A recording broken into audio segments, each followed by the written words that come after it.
On March 11th, 2011, a devastating earthquake struck Japan, registering a 9 on the Richter scale. Soon after, another terrifying disaster occurred, Japan's most powerful tsunami. When I pictured the disaster, this is what my mind's eye saw.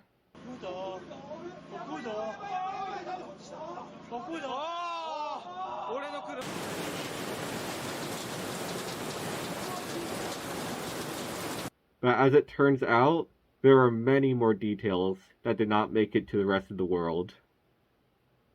In December 2023, I had the absolute privilege of traveling to Japan through the Kakehashi Project, which is a government-sponsored program that encourages the spreading of Japanese ideas by giving students a specifically themed deep experience in Japan. And as a participant in the Kakehashi Project, we are expected to share our experiences and use it to connect the cultures of our countries, so the US and Japan, when we return. One of the places that I visited while I was in Japan is Arahama Elementary School, which is located in one of the many communities that were decimated by the tsunami. The school has not been in operation since the tsunami, and the inside damage has been preserved and clearly visible, such as the marks left behind by the water on the second floor, and a large clock that was located in the gym that is still stuck on the time that the tsunami struck the school. There are pictures inside the school showing the remains of the town, where everything between little splints of wood to like entire houses could be seen. And I can only really think of one question, just like, what happened to all that trash? Okay, just for some context here, Arahama Elementary School is located in the city of Sendai, which is located in the prefecture of Miyagi, which is located in the northern part of the main island of Japan. And in Miyagi, Arahama is located very close to the sea, only about 750 meters away from it. And there's a canal much closer than that also overflowed with water during the tsunami. And the Arahama community had to deal with a lot of trash, and the pictures inside the school show that. The overwhelming problem was that Japan was simply unprepared to deal with so much debris on such a short notice. It was about 20 million tons just on the land, and a couple million that went into the sea. Miyagi alone had 19 times as much waste to go through than it would usually go through in a normal year. 20 million tons of debris is an astronomically high number to wrap your head around, so to help, here's this to think about. So, I went outside to measure one trash bag's average circumference and weight, and this trash bag was from my house. I didn't tell my family that I was doing this, so this is just like your average normal trash bag. It was about 117 centimeters around with multiple lengths being taken, and it weighed just over 10 pounds. If the cleanup effort was done using these trash bags with approximately the same weight and surface area, the amount of space these bags would generate would almost be enough to cover the entirety of Seattle in trash bags. Twice. Another problem that plagued the cleanup effort is the fact that basically everything was everywhere, and the way to deal with certain items varied drastically based off many different factors. For instance, there are some sentimental items that survived the tsunami, such as bicycles, which needed to be collected so they could eventually be reunited with their owners. Other items proved very dangerous to workers that encountered them, such as biohazards and materials that contain dangerous chemicals. These would also need to be discovered, contained, transported, and disposed of properly without harming the workers. And yes, this being a disaster area that has not been cleared out yet, unfortunately there were plenty of bodies, which proved traumatic to the workers as well.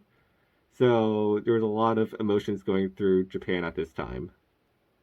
With these problems plaguing Japan, there are many different organizations that began immediately trying to figure out good solutions to these problems that the tsunami posed.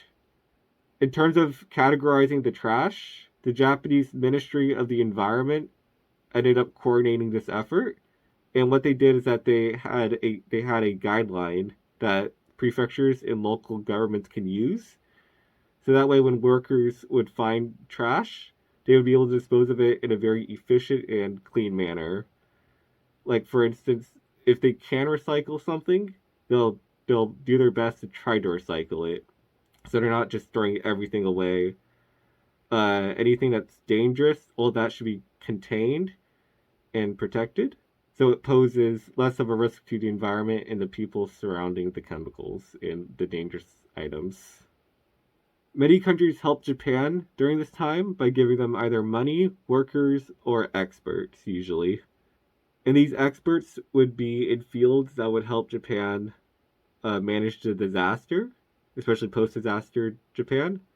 For instance, the United Nations Environment Program, the UNEP, sent debris experts to Japan to help the Japanese officials coordinate all this. And part of that was because prior to this disaster, the national government had very little to do with waste management after a disaster. It was up to local governments to manage all their waste. And with how big the disaster ended up being, these local governments were very much overwhelmed, and the debris experts and all the people from around the world, they all helped very much.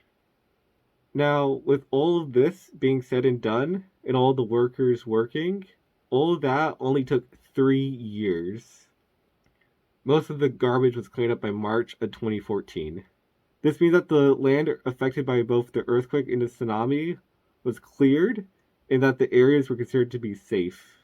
The only exception to this trend is the area around the Fukushima nuclear plant, which went into meltdown because of the tsunami.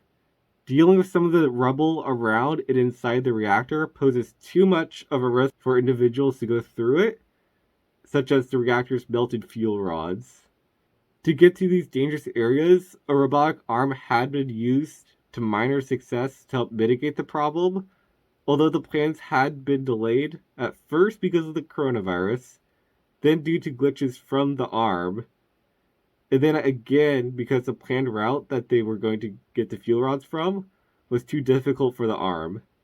Currently, the project is delayed again until October, but they're also trying to develop drones. They're trying to fly their way through the wreckage of the nuclear power plant, and hopefully they can find a better route to go through, and so they can more easily deal with all the debris there in a safe and effective manner. Going through the time, effort, and research for this video has been rewarding in many ways. I was incredibly surprised to find that such a large-scale cleanup took only 3 years to complete, and that Japan is still putting bountiful amounts of effort into cleaning up every little detail. If there's something that we taken away from my research, it's that even through trying times, having good relationships is symbiotic in nature.